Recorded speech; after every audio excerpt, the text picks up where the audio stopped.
All right, welcome back, everyone. Ready for another deep dive? Always ready. What are we digging into today? Well, today we're heading into the world of martial arts. But not just the physical stuff, the kicks and punches. We're going deeper into the philosophy behind it. Oh, interesting. Which art are we talking about? We're focusing on Takeuchi Ryu Jujutsu, and specifically how it approaches teaching. We've got a couple of really interesting pieces of source material to guide us. Sounds good. What have we got? So there's this excerpt from a text all about good teaching practices in Takeuchi Ryu Jujutsu. And then there's this response email kind of expanding on some of the ideas and going even broader. Okay, I'm intrigued. What's caught your eye so far? The thing that really jumps out is this idea that good teaching in this style, it's all about making the student self-reliant. Yeah, that's a core principle in a lot of traditional martial arts, isn't it?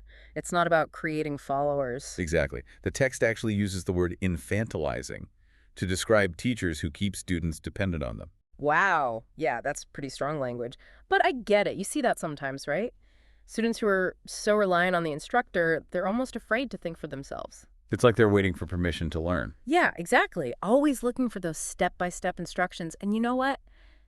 That can really hold them back. Totally. And it kind of ties into another point. The text makes the importance of making mistakes. It actually argues that to really learn, you have to stumble, pick yourself back up. It's that whole fall down 7 times, get up 8 thing. Absolutely. And the email, it talks about this in terms of task-oriented environments, spaces where the focus is on the challenge, the process of growth, not just on avoiding mistakes at all costs. Hmm. So it's not just learning the moves, it's learning how to learn. Yeah, yeah, that's it. It's about resilience, being able to adapt, to problem solve. You fall, you figure out why, you get back up, you try again. That makes a lot of sense. And this is where Muramoto sensei and the whole Takeuchi Ryu Jujutsu tradition really come into play, right? Exactly. The system itself is structured to develop this kind of mindset. Okay, so for those of us who aren't martial arts experts, can you give us a little background on Muramoto sensei? Who is he within this tradition?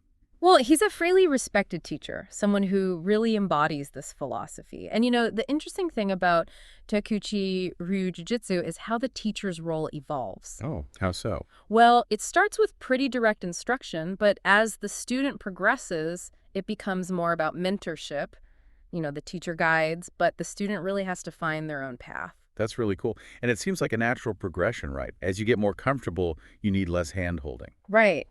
And this brings us to what the email calls ego-oriented versus mastery-oriented learning environments. Yeah, that's a distinction I found really interesting.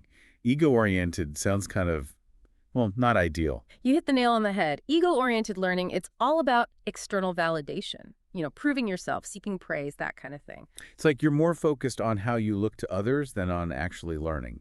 Exactly. Whereas mastery-oriented learning, it's all about intrinsic motivation. So you're driven by the learning itself, not by what other people think. Right. A love of learning, not a fear of failure, if you will. I like that. A love of learning. So can you give us an example? Like, what would this mastery approach look like, say, in a Takeuchi Ryu Jujutsu class? Okay, so picture this. You walk into a class, and the whole atmosphere is focused on improvement, constant refinement. I'm picturing it. Students are experimenting, they're asking questions, they're encouraged to figure out what works best for them. It's not just about mimicking the teacher perfectly. And mistakes. They're not the end of the world. Not at all. They're seen as opportunities, chances to learn and adjust. That's such a healthy way to approach learning. And honestly, I feel like that's something you could apply to anything. Learning a language, playing music, even coding. It's all about that mindset. 100%. It's about creating a learning environment where you're not afraid to push your boundaries, to try new things, to mess up, and to learn from those mess-ups. It's that growth mindset, believing that you can always get better with effort and practice. It's pretty powerful stuff. So let's bring it all back. We took a deep dive into the philosophy behind Takeuchi Ryu Jujutsu, and what did we find? This amazing approach to learning centered on self-reliance, embracing challenges, and cultivating that mastery mindset. And what's really cool is that it's not just about martial arts. It's about how we approach learning and growth in any area of life. Exactly. So here's a thought for everyone listening. How can you apply these principles, whether you're trying to pick up a new skill or just wanting to find a more fulfilling way to learn? These ideas from Takeuchi Ryu Jujutsu, they offer a really insightful path forward. Maybe even do some more research on the style And that whole idea of task-oriented learning could change the way you think about learning altogether. Couldn't agree more. Always good to challenge those assumptions about how we learn best. All right, that's going to do it for this deep dive. Thanks for joining us. Until next time.